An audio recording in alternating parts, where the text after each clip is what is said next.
I definitely didn't know how severe the injury was. I knew it was kind of all right, the same ankle all over again, just like last year. So I kind of knew all right, if I want to finish this game, I know how to play on it because I had to play on it last year. So, but yeah, it's kind of just the same thing. How proud were you of the block that you made that happened at the same time? Yeah, very proud, very proud. I think the coaches kind of challenged, us as receivers to be able to make those big blocks on the outside to spring long touchdown runs. Trey got through there, made some people miss and broke the tackle. So I was just, proud of myself for kind of making that block and having a presence not only in the pass game, but in the run game as well.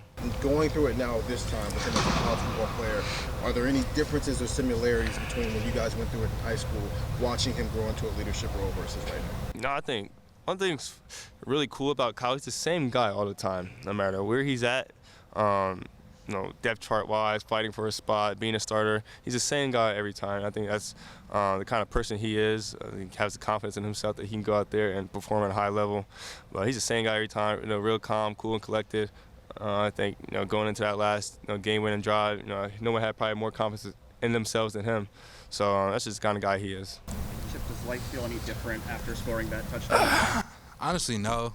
It's just trying to score another touchdown like it. I mean, it'll make life a little bit more sweeter. But just trying to create more game-winning moments like that, just special moments that'll help bond our team and catapulting us to where we need to be by the end of the year. Chip, Marvin just called you one of the more respected players on the team. What does that kind of mean to you? What does that say about your leadership abilities? Marv said that about me? I appreciate that a lot.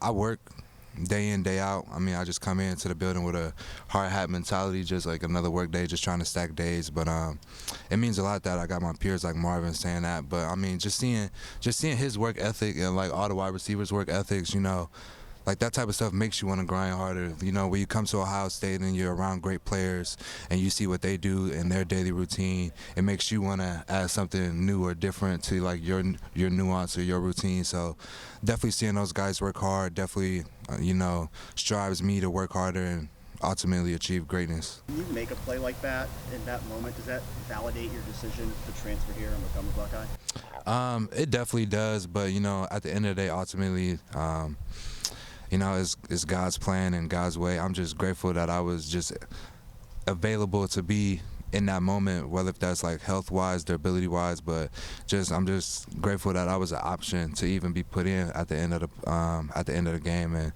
thankfully we made the play happen. I know the first thing I told Coach Alfred that following Monday was that having that moment is great and all, but I didn't come to Ohio State to have one moment. I came here to have many moments. So, I mean, I'm just using that as motivation just to keep striving and keep pushing to greatness.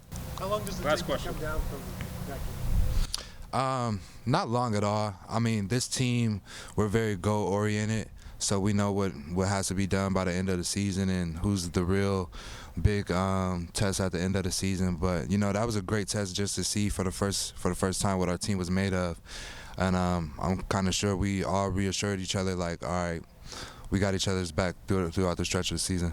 We can't get undisciplined with our rush lanes. We know he likes to scramble and make plays with his legs, so we're trying to limit that as much as possible. How much does the film of last year, the experience of last year, help when you're playing a guy again? It helps a lot, knowing what he's going to do. Already have played him. What he did last game when we played him, it's basically the same thing. He's just more agile now. He don't got his knee brace. Their quarterback, he can extend plays. He throws the ball on the rope. He's a great player. Receivers are solid. I'm just ready to go out there and really just have fun and do what I know I can do. You mentioned his ability to extend plays. What kind of challenges does that present to your secondary maybe other opponents do? Main thing, just plaster when he's out of the pocket. Just covering your guy and just dominating anybody who's in front of me. I mean, not for real. I'm really not impressed with anything we've done so far. Like, we're trying to win championships, man. Like, it's going to take a lot. It's wide open this year. And if we just do what we got to do week in and week out, man, sky's the limit. You just got to be able to play longer because, he can extend plays, so you got to be able to play as long as him. And, sometimes it's exciting. Sometimes you get to chase him down. That's always fun, so stuff like that. Still, how do you feel this defense is prepared to handle any quarterback who likes to extend plays and might get out of the pocket with the scheme and the players you guys have on the field? I feel like we're well equipped. You got Coach Knowles up in the Owl's Nest just cooking up whatever concoction he wants to, and then we've got just a bunch of athletic players that can chase people down, so I think it's a perfect combination. Still on the Last question. Notre Dame touchdown drive, Coach Knowles was talking about he thought he should have made some better adjustments during the course of that game, but how in general do you think you and Tommy played and maybe tried to handle some of the things that Notre Dame was doing? Complete honestly, we played pretty bad. I mean, we take responsibility for everything that happened in that game as far as like scores and whatnot, so we got to definitely play a lot better. I felt like we went in with a good game plan. We just weren't able to make adjustments on the field as far as their run scheme, some of their passes and whatnot, so that's on us. We got to play a lot better. Just like some of the things they were doing, you're saying you didn't play as well as you could do. Yeah. Maybe getting you guys out of gaps and that kind of thing. Yeah, absolutely. Our eyes, I think, were just everywhere. We were just looking all over the place, so we just got to be a lot more laser focused on what we're looking at and just know what our keys are.